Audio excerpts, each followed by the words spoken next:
Good morning, students. Welcome again in AVM online classes.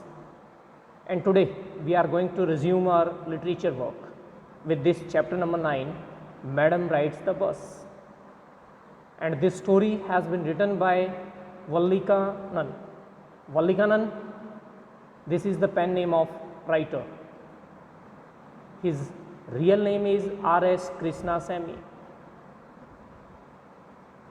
And this writer R.S. Krishnasamy, he had written 75 books including novels, poetry, plays and essays.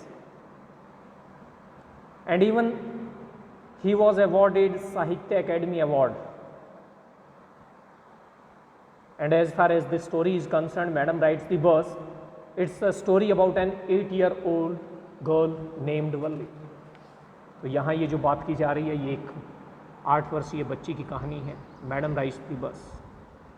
And before you read in this part it has been given very clearly कि in this sensitive story an 8-year-old girl's first bus journey into the world outside her village is also her induction into the life, into the mystery of life and death.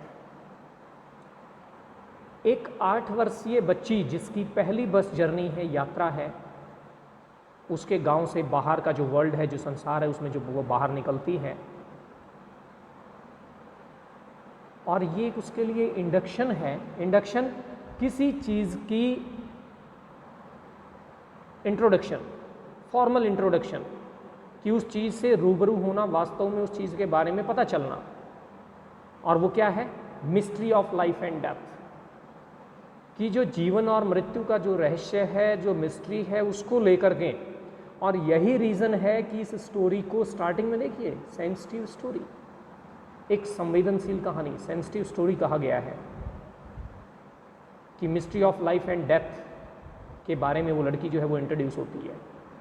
क्योंकि life and death एक ऐसा विषय है जिसको लेकर के बड़े बड़ों को भी नहीं पता होता, उनके लिए भी एक मिस्ट्री ही बनी रहती है. लेकिन वो लड़की इन चीज़ों को जान जाती है, उस मिस्ट्री को समझती है वो थोड़ा, तो इसलिए इस कहानी को जो है सेंसिटिव कहा गया है. She sees the gap between our knowing and knowing that there is death and our understanding of it. और वो इस चीज़ को लेकर के कि देखिए, हम सभी को पता है कि डेथ है, कि व्यक्ति ने एक दिन मरना है, लेकिन उसको लेकर के जो अंडरस्टैंडिंग चाहिए, जो समझ चाहिए, उसके बीच में एक गैप है. ये बात उसको समझ आती है, उस चीज़ को लड़की ऑब्जर्व करती है. It's all about it. इसके बाद स्टार्टिंग में ये एक्टिविटीज़, कुछ वर्ड्स वगैरह आपको ढूंढने के लिए दिए गए हैं. डू इट योर सेल्फ, ठीक है. ट्रैवलिंग वगैरह की जो बात की जा रही है, हम सीधे स्टोरी पर चलते हैं. There was a girl named Valli Mai who was called Valli for short. देखिए, एक लड़की थी जिसका नाम है वल्ली माई, लेकिन उसे वल्ली के नाम से पुकारा जाता है. अक्सर हम भी अपने आसपास देखते हैं, अपने घरों में भी देखते हैं. कई बार क्या है कि हम किसी को जो है उसके पूरे नाम से ना कॉल करके, एड्रेस करके, उसको उसके शॉर्ट नेम से, निक नेम से जो है बुलाते हैं. तो इसी तरह से उसका भी जो है वल्ली, इस नाम के साथ जो है उसे बुलाया जाता था, इस नाम के साथ उसे पुकारा जाता है. She was 8 years old and very curious about things, कि वो 8 साल की थी और चीज़ों को लेकर के बहुत ज़्यादा जिज्ञासु थी, बहुत क्यूरियस थी. वैसे तो देखा जाए तो जो बच्चे हैं, it's their natural tendency to be curious, कि क्यूरियोसिटी जो है वो बच्चों की एक नेचुरल टेंडेंसी है. लेकिन कई बार कुछ लोग एक्स्ट्रा ऑर्डिनरी क्यूरियस भी होते हैं. तो यहाँ ये जो हमारी कैरेक्टर है, ये भी कुछ उन्हीं में से है. हर favourite pass time was standing in the front doorway of her house watching what was happening in the street outside. और इस बच्ची का जो फेवरेट पास टाइम था वो था कि अपने घर के फ्रंट डोर के ऊपर खड़े होकर के बाहर गली में हो रही एक्टिविटीज़ को देखना, निहारना, वॉच करना कि कैसे क्या कुछ चल रहा है, क्या कुछ हो रहा है, कौन आ रहा है, कौन जा रहा है, क्या है. और यही उसका फेवरेट पास टाइम क्यों था, ये अगली ही लाइन में बताया गया है कि there were no playmates of her own age on her street and this was about all she had to do. और इसका रीज़न ये था कि उसकी अपनी एज के दूसरे उसके संगी साथी नहीं थे वो जिनके साथ खेल सके। उसके आसपास के घरों में, उसकी गली में और कोई भी नहीं था, तो इसलिए उसके पास यही एकमात्र काम बचता है कि वो बाहर खड़ी होकर के अपना टाइम पास करे। यही उसके लिए जो है समय पास करने का माध्यम है, खेल है। But for Valli standing at the front door was every bit as enjoyable as any of the elaborate games other children played. और देखिए यहाँ ये कहा गया है कि जो वल्ली है उसके लिए वहाँ फ्रंट डोर के ऊपर खड़ा होना और हर एक चीज़ को देखना, वॉच करना, निहारना, ये सारी चीज़ें ये बिल्कुल वैसे ही इंजॉयबल थी, उसका हर पल इंजॉयबल था जैसे कोई भी एलॉबरेट गेम्स होता है, कोई भी जो खेल है जिसमें काफ़ी सारी पेचीदगियाँ हों या जिसमें काफ़ी कुछ सीखने के लिए हो, इंटरेस्ट लेने के लिए बहुत सारी चीज़ें हों, बिल्कुल ऐसे ही उसके लिए भी था उस चीज़ को देखना। Watching the street give her many new unusual experiences. और स्ट्रीट को वॉच करना उसे जो है बहुत सारे अनयूजुअल, जो चीज़ कॉमन ना हो, साधारण ना हो, एक्स्ट्रा ऑर्डिनरी एक्सपीरियंसेस जो है उसको मिलते हैं इस चीज़ के। बहुत सारी ऐसी चीज़ें वो सीख जाती है, जान पाती है। देखिए आगे ये पिक्चर में दिखाया गया है कि किस तरह से वो घर के दरवाजे पर खड़ी होकर के और बाहर जो है एक बस, एक व्हीकल जो है वो आ रहा है और उसमें किस तरह से जो है वो कुछ एक लोग भी बैठे हुए दिखाई दे रहे हैं, ऊपर सामान वगैरह रखा हुआ है। तो इस तरह की चीज़ें जो हैं, और ख़ास करके जो 8 साल की बच्ची की बात की गई है, तो छोटे बच्चों के लिए जो हैं छोटी छोटी चीज़ें भी कई बार बेहद इंटरेस्ट का विषय होती हैं। भले ही हमें ये लगे कि इसमें क्या है इंटरेस्ट वाली बात, या ये चीज़ देखने में इसमें ऐसा क्या है, लेकिन कभी अपने आसपास अपने छोटे भाई बहनों को या किसी दूसरे बच्चों को आप देखिए कि वो किस तरह से किसी चीज़ को समझते हैं, किस तरह से किसी चीज़ को लेते हैं। The most fascinating thing of all was the bus that travelled between her village and the nearest town. और जो सबसे ज़्यादा फैसिनेटिंग चीज़ थी उसके लिए, जो सबसे ज़्यादा इंटरेस्टिंग चीज़ थी वल्ली के लिए, वो थी एक बस जो उसके गांव से लेकर के और नज़दीकी टाउन तक ट्रैवल करती थी। It pass through her street each hour, once going to the town and once coming back. और ये जो बस थी उसकी गली में से हर घंटे में एक बार टाउन की तरफ जाते हुए और एक बार वापस आते हुए उसके घर के सामने से गुजरती है। द साइट ऑफ द बस field each time with a new set of passengers was a source of unending joy for वल्ली। और जो दृश्य था बस का कि हर बार जो है वो नए पैसेंजर्स के साथ, नए चेहरों के साथ भरी हुई होती थी, तो वो उसके लिए एक अनएंडिंग जॉय का सोर्स था। एक ऐसा जॉय जो एंड नहीं होता था। यानी कि अगर एक ही जैसे लोग, एक ही जैसे चेहरे दिखते तो शायद हो सकता है कि बोर फील करे या बार बार उसको देखने का मन ना करे, लेकिन उसमें हर बार नए नए पैसेंजर्स, नए नए लोग भरे हुए होते थे, तो उन चीज़ों को लगातार देखती रहती थी, कभी उन चीज़ों से थकती नहीं थी, बोर नहीं होती थी। Day after day she watch the bus, और दिन पर दिन बीतते चले जाते हैं, वो बस को देखती रहती थी।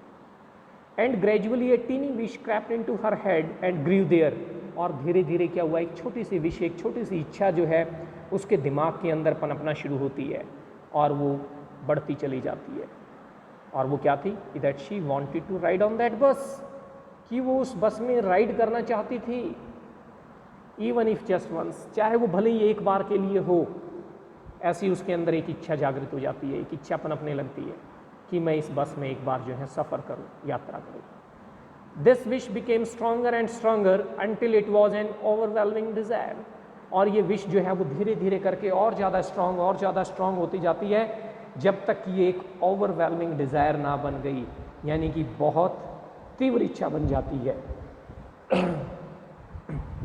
देखिए वैसे तो विश और जो डिज़ायर है एज ए सिनोनिम्स भी हम यूज़ करते हैं, लेकिन विश केवल एक इच्छा मात्र के लिए है। डिज़ायर जहाँ उस चीज़ के अंदर और तीव्रता बढ़ जाए, उस चीज़ के बिना रहा ना जाए, ज़रूरत बन जाए, तो अब ये जो है उसके लिए एक स्ट्रॉन्ग डिज़ायर, एक स्ट्रॉन्ग ज़रूरत बन जाती है कि बस चाहे जो मुझे राइड करना ही करना है बस में।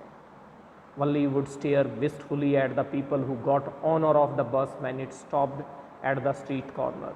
और वल्ली जो है उन लोगों को स्टेयर करते हुए और बड़े जो है मतलब एक है ना आंखों में एक जिज्ञासा सी और एक चाहत सी कि वो जैसे कुछ जानना और समझना चाहती हो, इस तरह से जो है जो भी लोग वहाँ उसके स्ट्रीट कॉर्नर के ऊपर बस में से चढ़ते हैं उतरते हैं उन लोगों को जो है वो इस तरह से स्टेयर करती है, देखती रहती है। Their face would Kindle in her longings, और उनके जो चेहरे हैं वो किंडल करते हैं, किंडल करना क्रिएट करना, ठीक है। यहाँ आपके पास क्या दिया हुआ है, satellite of fire here feelings, हाँ यानी कि उसकी जो फीलिंग्स हैं और हैं उनमें एक फायर लगाना है, यानी कि उसकी इच्छा को और बढ़ा देना।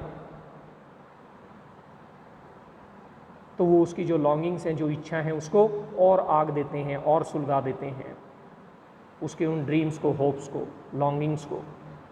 If one of her friends happened to ride the bus and tried to describe the sights of the town to her, Valli would be too jealous to listen and would shout in English, proud, proud.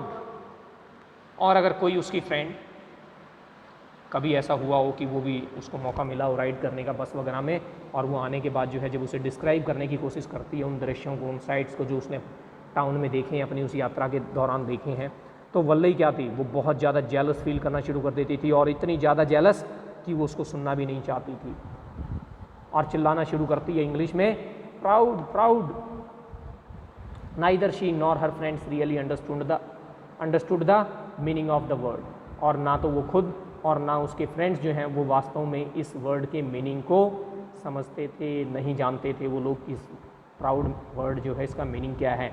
But they used it often as a slang expression of disapproval, लेकिन वो अक्सर इसे जो है अपने group में डिसएग्रीनेस के form में, डिसअप्रूवल की फॉर्म में जो है इस एक्सप्रेशन को यूज़ किया करते थे, एक तरह से ये दर्शाने के लिए कि वो इस चीज़ को लेकर के एग्री नहीं है। Over many days and months Valli listened carefully to conversations between her neighbors and people who regularly used the bus, and she also asked a few discreet questions here and there. और काफ़ी दिनों और महीनों के बाद जब वल्ली जो है वो बड़ी सावधानी से, बड़े ध्यान से जो है उसके आसपास के जो पड़ोसी हैं, जो दूसरे लोग हैं जो यात्रा करते हैं, बस में आते जाते हैं रेगुलरली, उनकी कन्वर्सेशंस को सुनती है और उनसे कई बार जो है कुछ क्वेश्चंस भी पूछती है यहाँ वहाँ की, ठीक है, कि कैसे क्या कुछ है, और चीज़ें जो हैं वो जो जानना चाहती है, जो चीज़ें जो बातें उसके लिए ज़रूरी हैं, उसने ऐसा भी प्रयास किया। तो this way she picked up various small details about the bus journey, और इस तरह से उसने जो है उस बस जर्नी को लेकर के छोटी छोटी डिटेल्स काफ़ी सारी इकट्ठी कर ली। जैसे कि the town was 6 miles from her village, कि जो टाउन था वो उसके गाँव से 6 मील की दूरी पर था। द फेयर वॉज 30 पैसे वन वे, और जो किराया है एक तरफ का वो 30 पैसे है। Which is almost nothing at all she heard one well dressed man से, और उसने एक बार सुना था कि एक व्यक्ति जो बहुत अच्छे से ड्रेसअप था उसको ये बात कहते हुए कि 30 पैसे किराया कुछ भी नहीं है, nothing. But to Wally who scarcely saw that much money from 1 month to the next, लेकिन वल्ली के लिए जो एक महीने से दूसरा महीना बीत जाता और है उसके लिए जो पैसे कभी देखती ही नहीं थी, तो उसके लिए तो इट सीम्ड ए फॉर्चून, ये एक बहुत बड़े भाग्य की बात थी कि उसके पास वो 60 पैसे इकट्ठे हों आने और जाने के लिए। The trip to the town took 45 minutes, इसके बाद ये इन्फॉर्मेशन भी उसके पास थी कि एक ट्रिप के लिए जो है 45 मिनट्स लगते हैं, सिंगल साइड की ट्रिप के लिए। On reaching town if she stayed in her seat and paid another 30 पैसे she could return home on the same बस, और अगर वो टाउन पहुंच जाती है और वो वहाँ अपनी सीट पर ही बनी रहे, बस से नीचे ना उतरे और 30 पैसे पे करे कंडक्टर को, तो वो वापस उसी बस में अपने घर लौट सकती थी। And this meant that she could take the 1 o'clock afternoon bus, reach the town at 1:45 and be back home by about 2:45।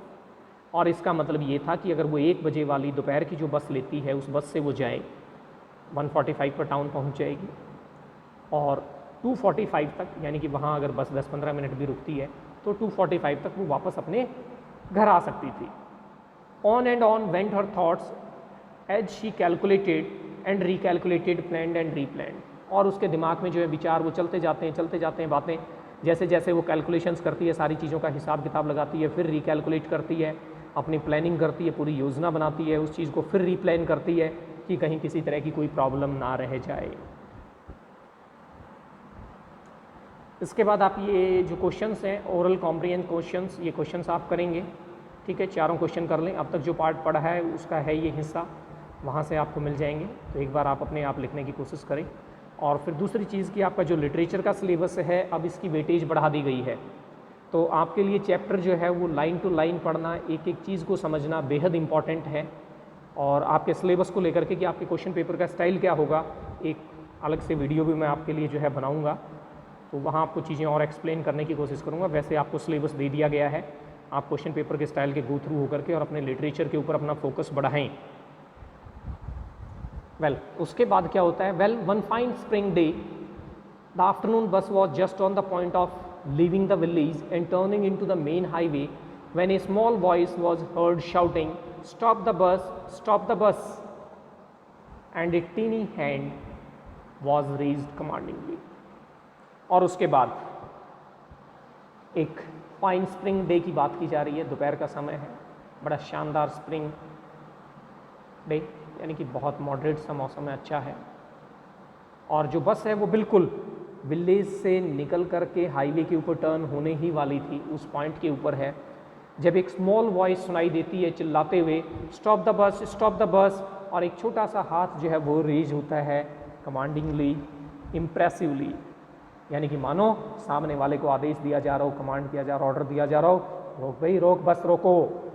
The bus slowed down to a crowd, और बस जो है वो धीमी हो जाती है टू ए क्राउड, रेंगते हुए, यानी पूरी तरह से रुकी नहीं है, बिल्कुल धीमी गति हो गई है। And the conductor, sticking his head out the door, said, "Hurry then, tell whoever it is to come quickly." और जो है अपने सिर को दरवाजे के साथ टिकाते हुए, और कंडक्टर जो है वो कहता है, जल्दी करो जल्दी, जिसे भी जाना है उसे जल्दी आने के लिए कहो। "It's me," shouted Valli, "I am the one who has to get on." तो वल्ली चिल्लाते हुए कहती है, "It's me," ये मैं हूँ, और मैं ही हूँ अकेली जिसे बस में चढ़ना है। क्योंकि शायद हो सकता है कंडक्टर ने उसे देख करके सोचा हो कि किसी और के लिए बस रुकवा रही है, किसी और ने जाना हो, तो इसलिए जो है वो ऐसा कुछ कहा उसने। तो लेकिन वल्ली कहती है कि नहीं, ये मैं ही हूँ जिसे बस के ऊपर चढ़ना है, बस में जाना है। By now the bus had come to a stop and the conductor said, "Oh really? You don't say so." और अब जो थी बस वो पूरी तरह से रुक चुकी थी। कंडक्टर कहता है, हैरान होती है, "ओ रियली, वास्तव में? यू डोंट से सो, तुम्हें ऐसा नहीं कहना चाहिए।"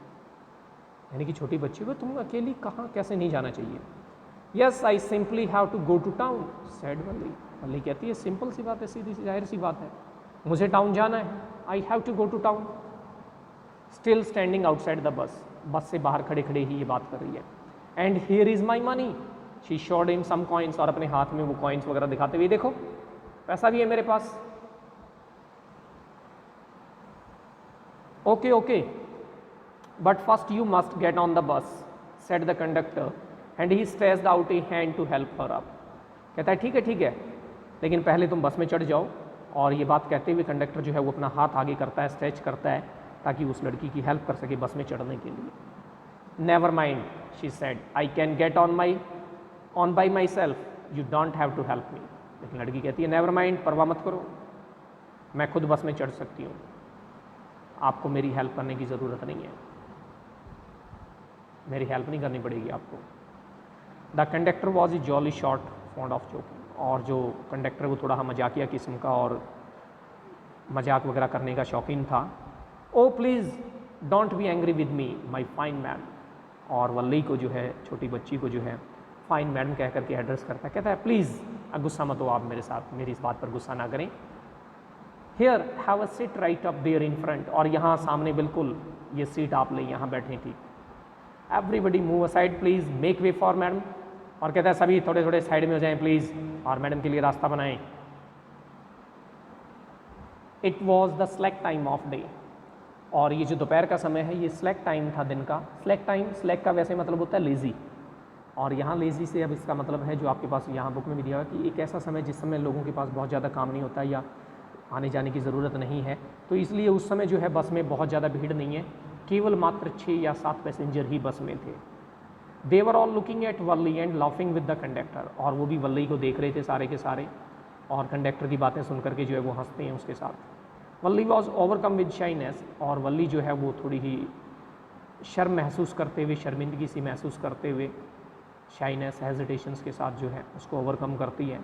अवॉइडिंग एवरी वन आइज, सभी की आंखों से बचती हुई, यानी किसी के साथ आई कॉन्टैक्ट ना करते हुए, she walked quickly to an empty seat and sat down, और वो जल्दी से जाकर के एक खाली सीट जो है वहाँ उसके ऊपर बैठ जाती है।